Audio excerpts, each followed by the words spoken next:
Hello everyone. I hope you all are very well at your home. Today we will discuss about our business next topic, form of business organization.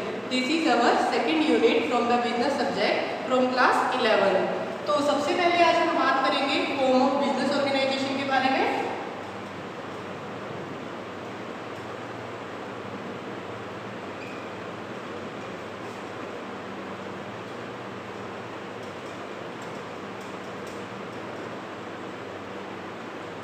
हमने first unit में business के बारे में read किया था कि business जो होता है कॉमर्स और इंडस्ट्री का एक मिक्सचर है, यानी कि दोनों को जब आप प्लस करोगे तो हमारा क्या बनता है, बिजनेस बनता है, जिसके अंदर ट्रेडिंग एक्टिविटी हमारी आती है, चाहे मैन्युफैक्चरिंग बिजनेस हो या फिर नॉन मैन्युफैक्चरिंग बिजनेस हो।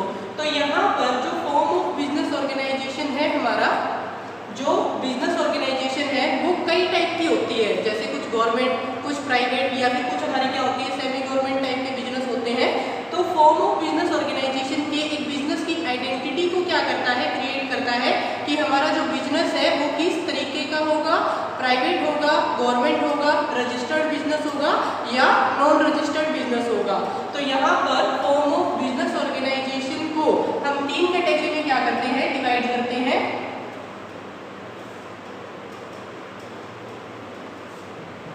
सबसे पहला है हमारा private sector, second is public sector,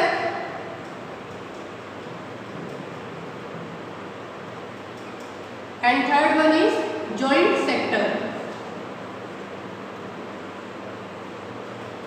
सबसे पहला पार्ट जो है प्राइवेट सेक्टर। प्राइवेट सेक्टर जो होता है जिसके अंदर प्राइवेट ओनरशिप है। प्राइवेट ओनरशिप का मतलब हमारा ये होगा कि इसके अंदर गवर्नमेंट का कोई कंट्रोल नहीं होता, इसके अंदर प्राइवेट लोग ही पैसा लगाते हैं और उसका जो भी प्रॉफिट या लॉस होगा वो इन्हीं के द्वारा क्या कर दिया जाता है, डिस्ट्रीब्यूट कर लिया जाता है। पब्लिक सेक्टर जो होता है, पब्लिक सेक्टर को हम नाम देते हैं गवर्नमेंट सेक्टर का, यानी कि ये क्या होते हैं, गवर्नमेंट सेक्टर होते हैं फुली। उसके बाद जो जॉइंट सेक्टर होते हैं, जॉइंट सेक्टर पब्लिक और प्राइवेट का एक मिक्सचर होता है जिसके अंदर सेमी गवर्नमेंट सेक्शन को हम क्या करते हैं, इंक्लूड करते हैं। तो जो प्राइवेट सेक्टर है हमारा, उसको आप दो कैटेगरी में डिवाइड करते हो।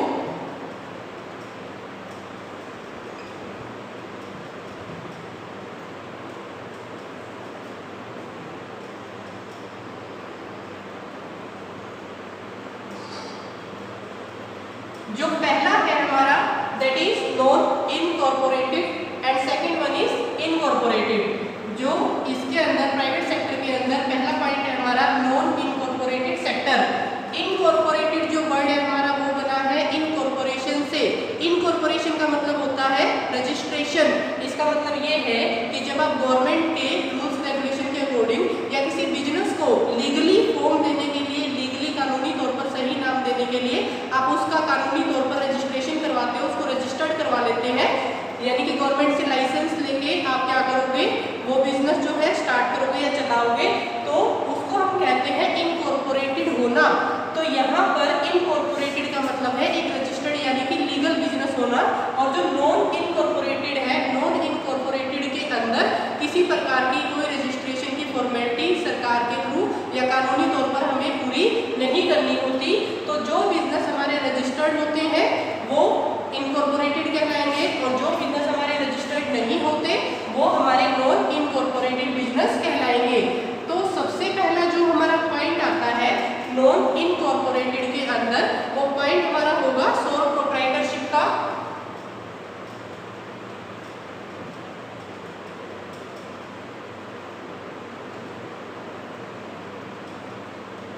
सबसे पहला जो हमारा पॉइंट है सोल प्रोप्राइटरशिप का। सोल प्रोप्राइटरशिप के अंदर में क्या करना होता है कि जिसके अंदर एकाकी व्यापार है। एकाकी व्यापार का मतलब क्या होगा, जिसमें सिर्फ एक सिंगल पर्सन ही क्या लगाता है, पैसा लगाता है और वही सिंगल पर्सन उस बिजनेस को मैनेज करेगा, पूंजी वही लगाएगा, उसका प्रॉफिट या लॉस जो होगा वही खुद अकेला ही उसको बियर करेगा। उस बिजनेस को किस तरीके से रन करना है, किस तरीके से उसके अंदर कोई पॉलिसी बनानी है, उसका क्या उद्देश्य होगा, ये सारी बातें डिसाइड की जाएंगी किसके द्वारा, उसी सिंगल ओनर के द्वारा यानी कि बिजनेसमैन के द्वारा। तो सोल प्रोप्राइटरशिप हम किसे कहते हैं, जहां पर जो बिजनेस का ओनर होगा वो सिर्फ और सिर्फ एक अकेला व्यक्ति होता है, वही उसके अंदर पूंजी लगाएगा, वही उसके अंदर जो मनी है इन्वेस्ट करता है, उसको रन करता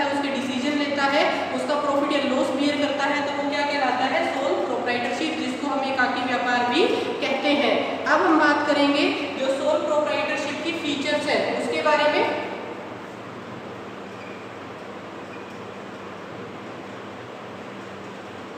जो सोल प्रोप्राइटरशिप की फीचर्स है, सबसे पहला पॉइंट इसके अंदर आता है इंडिविजुअल ऑनरशिप। इसका मतलब है कि इसके अंदर जो मालिकाना अधिकार है बिजनेस के ऊपर वो सिर्फ और सिर्फ एक अकेले व्यक्ति का ही होगा जिसका वह बिजनेस है।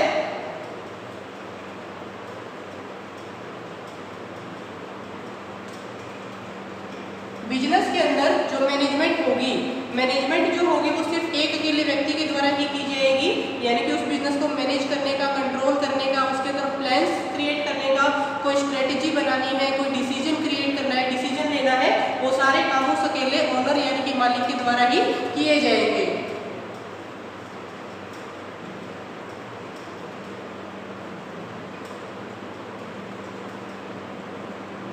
Next point is unlimited liability.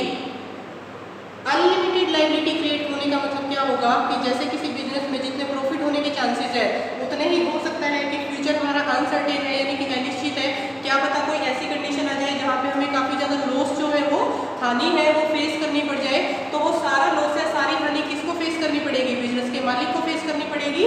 तो जो ओनर है वो अकेला व्यक्ति जो सोल प्रोप्राइटरशिप में होता है वही उस बिजनेस के अंदर अनलिमिटेड लायबिलिटी अगर कभी इन फ्यूचर क्रिएट होती है तो उसको क्या करेगा? फेस करेगा, यानी कि कितनी भी हानि हो जाए वो उसी व्यक्ति को क्या करनी पड़ेगी? बियर करनी पड़ेगी।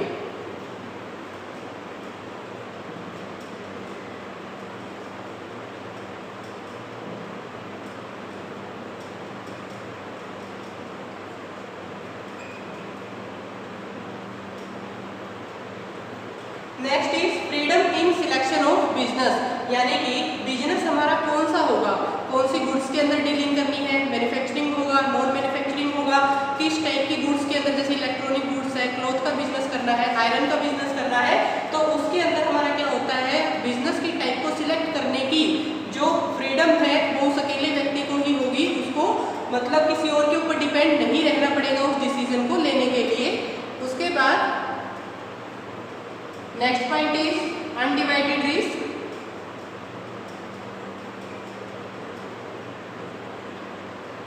जो रिस्क है इसके अंदर वो क्या होता है? अनडिवाइडेड होता है। इसका मतलब ये है कि जो रिस्क, जो जोखिम बिजनेस को चलाने के लिए, बिजनेस को क्रिएट करने के लिए होगा, उस रिस्क को किसी और व्यक्ति के द्वारा नहीं बांटा जाएगा, क्योंकि बिजनेस का मालिक जो है वो सिर्फ एक व्यक्ति है। जब सारा प्रॉफिट वही बियर करेगा, उसी को मिलेगा, तो जो सारा का सारा लॉस है, रिस्क है, वो किसको सहन करना पड़ेगा? वो भी उसी इंडिविजुअल ओनर को यानी कि उसके मालिक को सहन करना पड़ेगा। तो ये भी हमारी कुछ फीचर्स आज की सोल प्रोप्राइटरशिप के लिए।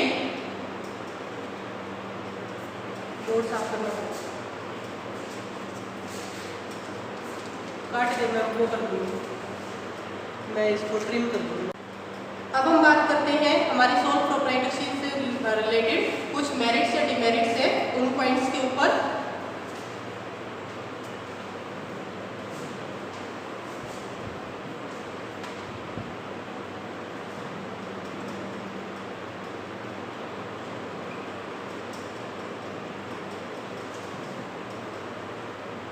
हर बिजनेस के कुछ फायदे या नुकसान होते हैं, तो यहाँ पर हम सबसे पहले बात करेंगे कि जो सोल प्रोप्राइटरशिप है हमारा, जिसके अंदर एक ही मालिक होता है, वही पैसा लगाता है, वही रिस्क बियर करता है, उसकी मेरिट्स के बारे में यानी कि उसकी फायदे या इंपॉर्टेंस के बारे में कि वो पॉइंट्स हमारे कौन कौन से होंगे। तो सबसे पहला पॉइंट है इसके अंदर हमारा क्विक डिसीजन।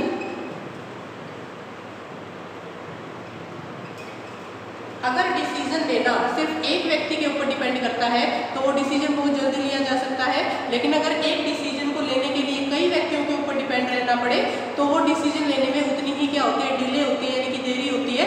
तो इसीलिए सोल प्रोप्राइटरशिप के ऊपर एक ही व्यक्ति उस बिजनेस को कंट्रोल करता है, मैनेज करता है, रन करता है, तो यहाँ पर वो अकेला ही डिसीजन लेगा, जिसके द्वारा डिसीजन जो होते हैं वो काफ़ी क्विकली लिए जा सकते हैं।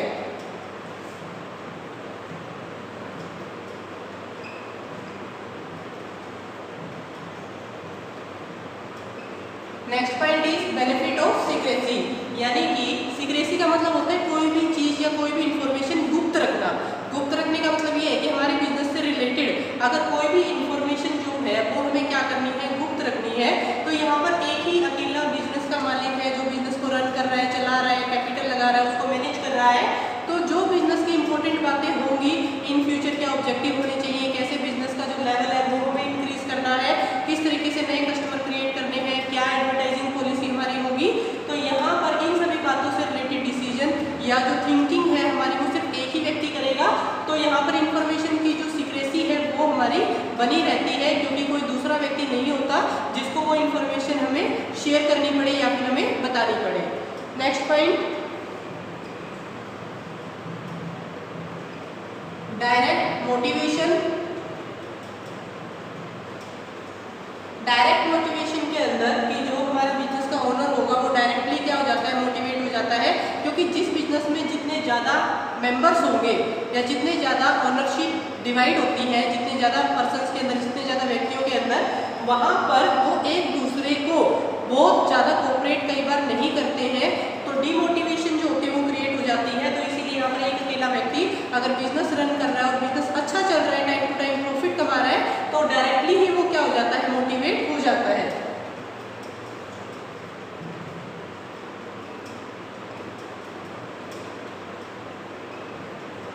उसके बाद जो बिजनेस के ऊपर कंट्रोल है वो उसी इंडिविजुअल पर्सन का होगा, तो उसका पर्सनली जो कंट्रोल है बिजनेस के ऊपर, बिजनेस की हर एक्टिविटी के ऊपर वो बना रहता है।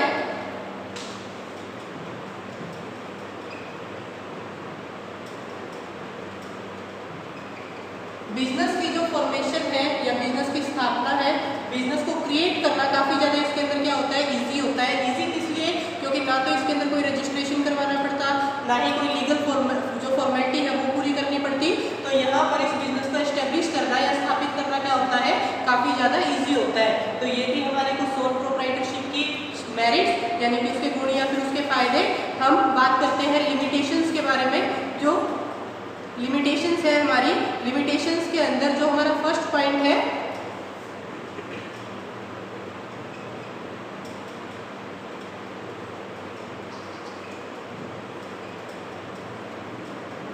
दैट इज लिमिटेड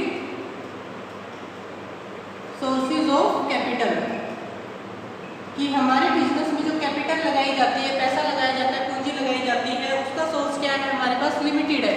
क्योंकि एक अकेला व्यक्ति बिजनेस में जो पैसा लगाता है, उसके जो रिसोर्स होते हैं, उसके मनी को इन्वेस्ट करने के वो क्या होते हैं, लिमिटेड होते हैं। उसके बाद अनस्टेबल एग्जिस्टेंस,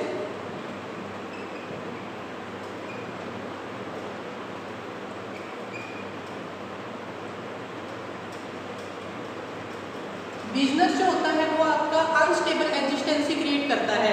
देखिए, अगर बिजनेस जो है हमारा एक अकेले व्यक्ति के द्वारा ही उसकी ओनरशिप है, तो अगर वो व्यक्ति इन फ्यूचर इंसॉल्वेंट हो जाए या इन फ्यूचर मेंटली डिस्टर्ब हो जाए, अनसाउंड माइंड का हो जाए, या उसकी in future by chance death हो जाती है, तो उस बिजनेस को कौन रन करेगा। यहाँ पर ये डिफिकल्टी क्रिएट हो जाती है कि उस अकेले व्यक्ति के जाने के बाद उस बिजनेस को संभालने वाला अगर कोई नहीं है उसकी फैमिली में से या कोई अदर पर्सन, तो उस बिजनेस को रन नहीं किया जा सकता। इसीलिए जो बिजनेस की एग्जिस्टेंसी है वो क्या हो जाती है, यहाँ पर अनस्टेबल हो जाती है। उसके बाद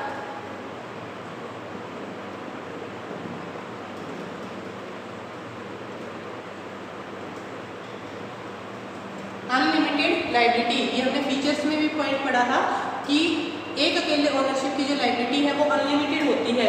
अनलिमिटेड के अंदर यहाँ पर कितना भी लॉस हो जाए वो उसी पर्सन को क्या करना पड़ेगा, बियर करना पड़ेगा। तो यहाँ पर बहुत ज़्यादा रिस्क या बहुत ज़्यादा लॉस को बियर करना उसके लिए डिफिकल्ट हो जाता है। तो इसीलिए उसकी असीमित क्या बनती है, लायबिलिटी बनती है। उसके बाद अनबैलेंस मैनेजमेंट,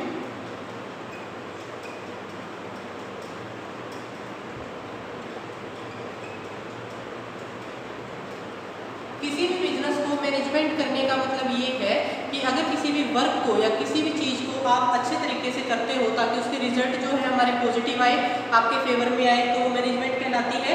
और अनबैलेंस मैनेजमेंट का मतलब ये होगा कि एक व्यक्ति हर काम को करने में कैपेबल या सक्षम नहीं होता, एबल नहीं होता।